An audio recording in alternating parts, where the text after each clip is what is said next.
recebemos hoje, aqui na Interativa, o Dr. Carlos Gobi, que vai falar de um assunto bem importante, que é o uso dos cigarros eletrônicos. Uma febre hoje com os jovens, que é o pod, vape, pendrive, tem várias nomenclaturas. Então, é um assunto que nós acreditamos ser muito importante conscientizar dos perigos desse cigarro eletrônico. Muito obrigada, doutor Carlos, por ter vindo aqui. Então, fala pra gente, é proibido esse cigarro ou não é proibido? Boa tarde, Silvana. Um prazer estar participando aqui do teu programa. Sem dúvida, né?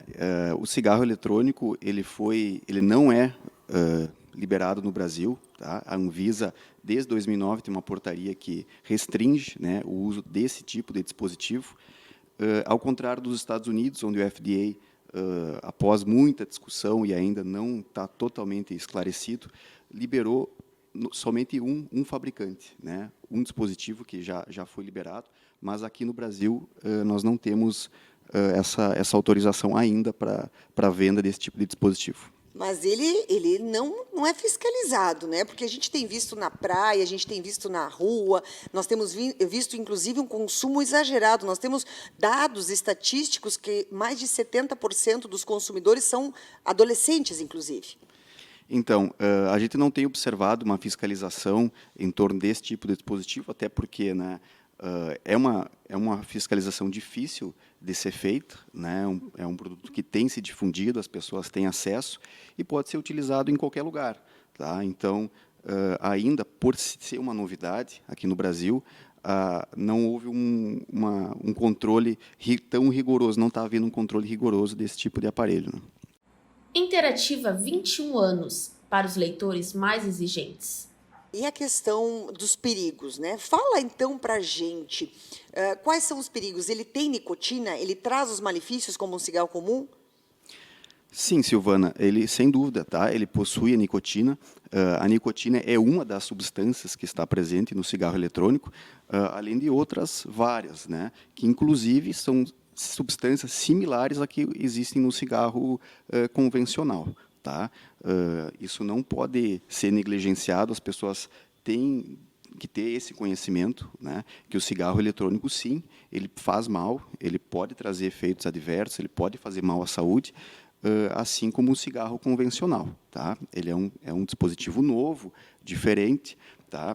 Ele não tem a queima, não tem a combustão, né, da nicotina, mas ela é inalada de outra maneira, né, através de um vapor, existe um veículo lá dentro que foi desenvolvido para isso, e ele, com certeza, ele traz malefícios, tá, assim como o cigarro convencional. Sim, porque teve casos agora de pessoas que morreram usando somente cigarro eletrônico e que a causa foi o tabagismo, né?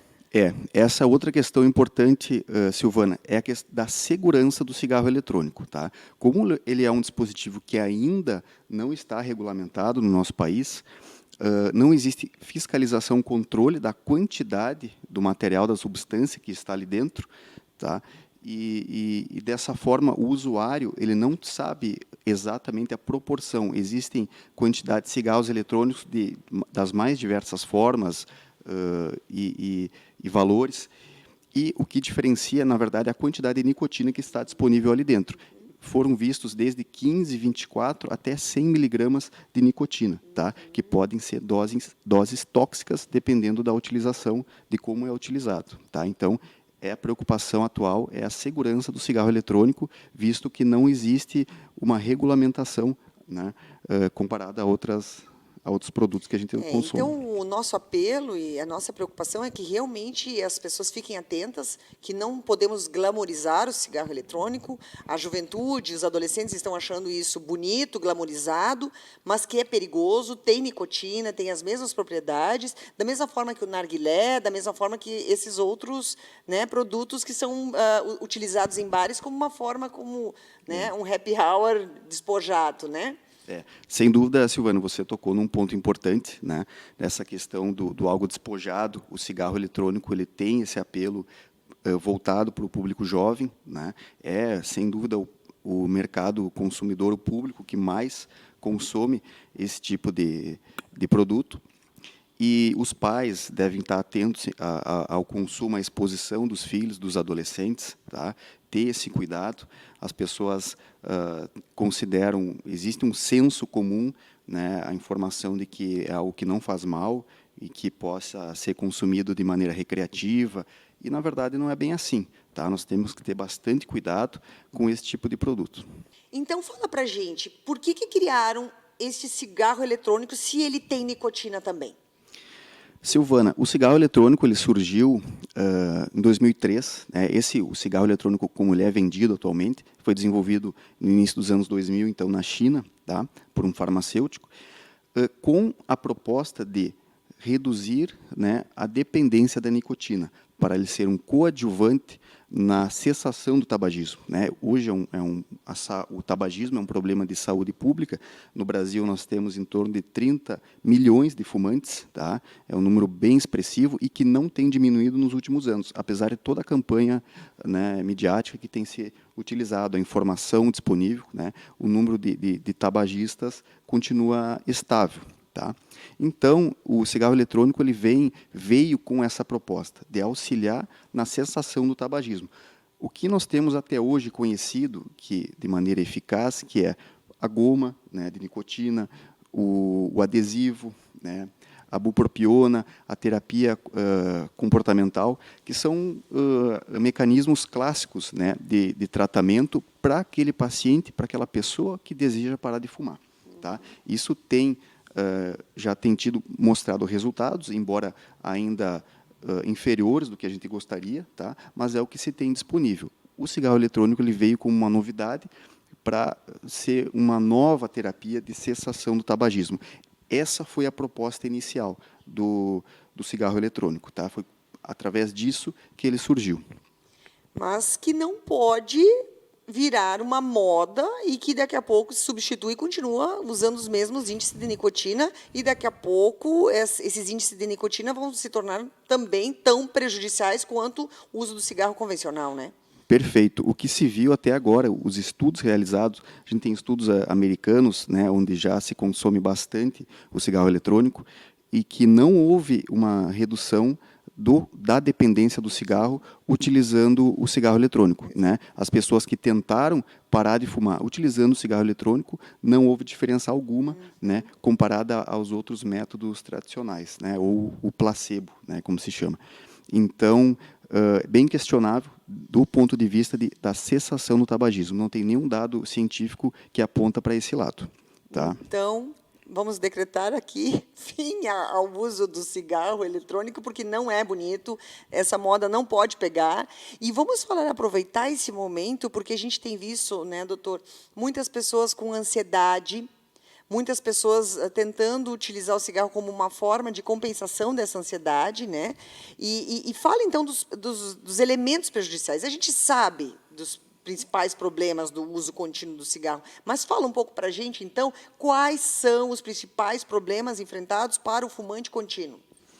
Bom, a gente pode elencar vários problemas de saúde relacionados à neoplasia, a câncer, principalmente, né, do tabagismo. Tá? São raros os tipos de câncer que não têm como a exposição ao cigarro como um fator ambiental, como um fator de risco. Tá? E as doenças cardiovasculares, né? O infarto agudo do miocárdio, né, as doenças cerebrovasculares, o AVC, estão totalmente relacionados com a exposição ao cigarro. Né? Então, se a gente considerar esses 3 itens, neoplasia, infarto e AVC, a gente tem aí um grupo bem considerável de doenças, né, que estão totalmente relacionadas ao cigarro, são doenças que cresceram de maneira exponencial nos últimos anos, né, que estão intimamente relacionados com a introdução do cigarro, com o hábito do tabagismo, né, no século XX e no século XXI. Pois é, né, doutor? Então, a gente sabe que são essas 3 doenças que mais matam no mundo, né? São as doenças cardiovasculares, as doenças neurológicas e o câncer. E, coincidentemente, o cigarro é o que mais provoca essas doenças. Então, o que a gente faz de apelo aos nossos queridos telespectadores é: vamos fazer uma grande campanha de conscientização, vamos parar de queimar, né? Queimar cigarro e batalhar pela vida, que eu vejo que isso é uma campanha bem importante, não só hoje, que nós falamos do Covid, né, doutor? Mas todas essas outras doenças, né, cardiovasculares, o AVC, precisamos muito dessa conscientização e nos preocupa quando adolescentes estão usando esses mecanismos e os danos irreversíveis no futuro, né? Perfeito, Silvana. Essa consideração ela serve para a gente fechar, eu acho que a nossa entrevista, né, sobre qual o papel do cigarro eletrônico hoje na sociedade. Ele tem sido muito difundido entre os jovens, né, e servido como uma porta de entrada para o tabagismo em si, né? As pessoas iniciam usando por curiosidade e às vezes acabam evoluindo para o fumo convencional, né? E aquelas pessoas que usam na tentativa de parar de fumar, não tem sido observado o resultado satisfatório, né? Pelo contrário, as pessoas acabam utilizando as duas formas, o cigarro convencional e o cigarro eletrônico de uso recreativo, às vezes em lugares onde é proibido fumar, né? Então o tabagista tem lançado mão desse mecanismo, o cigarro eletrônico leva ali e acaba utilizando a nicotina, né, que é o principal agente, né, envolvido no vício do cigarro, como manutenção do vício, tá? Então serve como alerta, né, para as pessoas que o cigarro eletrônico ele não é bonzinho e ele não deve ser visto como algo saudável, sem dúvida nenhuma. E lembrando, né, que é proibido. Então não pode ser vendido cigarro eletrônico, muito menos para menor de idade. Fica a dica. Muito obrigada, doutor Carlos Gobi. Obrigado, Silvana. Obrigado pela oportunidade de falar aqui no teu programa. Interativa 21 anos, para os leitores mais exigentes.